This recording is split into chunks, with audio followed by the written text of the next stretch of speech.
আমার কেমন লাগতেছে? অনেক অনেক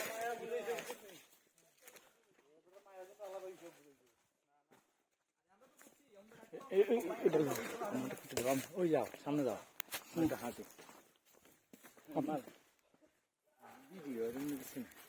এই যে উপর থেকে নামার সময় ইয়ে করলে ঠিক আছে। ধন্যবাদ। ওরে নিচা রে, এত নিচু, অতিরিক্ত নিচু মা। ও মাই গড, লাঠি ছাড়া হাঁটা যাইব না, লাঠি লাগবো। কি নিচু, এই পথ দিয়ে যাইতে হবে।